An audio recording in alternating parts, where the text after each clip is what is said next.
to Matthew study number 50. I hope that this is a good day morning for you if you're watching or listening on the day this is published. But no matter which day you're tuning in, I'm glad you're here. My name is Mark Pierce. I am the pastor of a new church called Church Requel, and we're in the process of studying the Gospel of Matthew together. Before we get to that, since this is our 50th time together, in honor of that, I thought I would just share something a little bit personal with you this morning before we get right into our Bible study. I'm actually standing in the hallway of my home. For those of you who have not been here before, this is actually, or even if you have been and didn't know what this was, and I know the lighting isn't great here, but this is a painting of the house that I grew up in, or at least that I was a teenager in. It's Haintown Road. There is the house when I lived in it with my dad and my mom, my brother and my sister. There were 5 of us. The original house, I think at the time, was about 140 years old. There was a causeway, a little breezeway here that went to a garage. There was this very large tree in the front. And in essence, when I lived there, it was very much out in the country. There's about an acre of yard in the back. I remember playing football, just having a really great time growing up there. Sadly, we had one really, well, just a horrible event where our family was robbed there, and I guess that'll have to be a story for another day.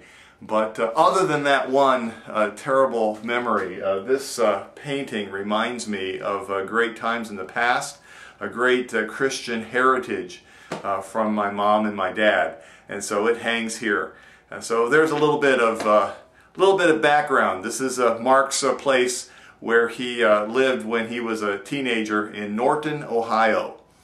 Well, anyway, I'm here with you in Mansfield, Ohio now, and we're going to take a look at Matthew. Yesterday, I got us started down a path, and I would like to finish that if I could today, and that is just the idea of being able to outline a book of the Bible in some way that doesn't just make sense for us now, but also makes sense for the period of time that it was written.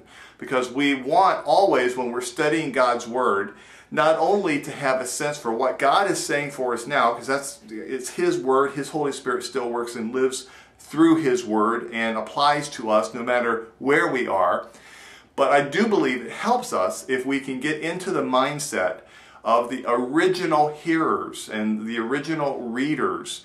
And in Matthew's case, there are some clues that can really help us. Just want to read this one transitional verse again for you.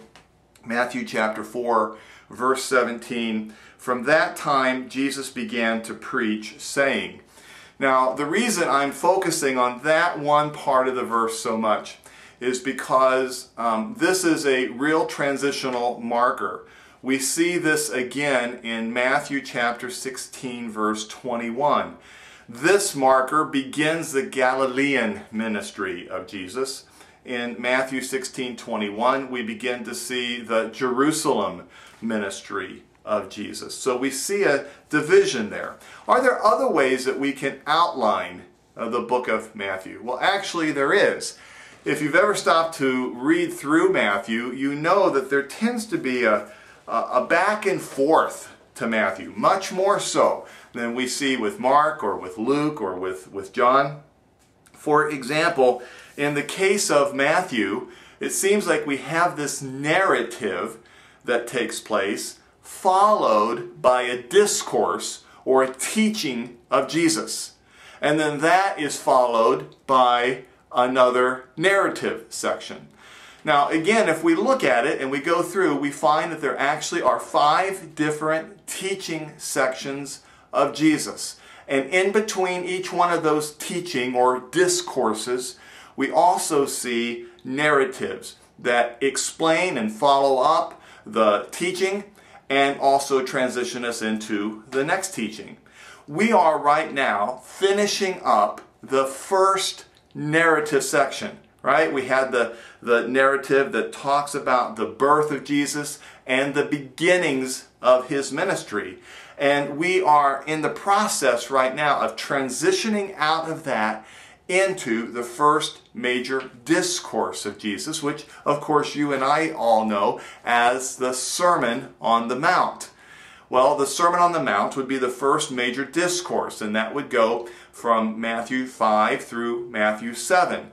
Well, then what happens when we're done with Matthew 7? We go into chapters 8 and 9, and we see that those are a narrative section that talk about the authority and the invitation and the miracles of Jesus that kind of give real punch to the teaching that he was doing in the Sermon on the Mount.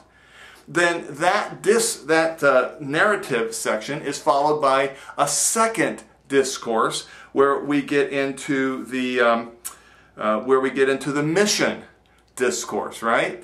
And then that's followed by another narrative, and then we come into the parables of the kingdom, which is Matthew chapter 13.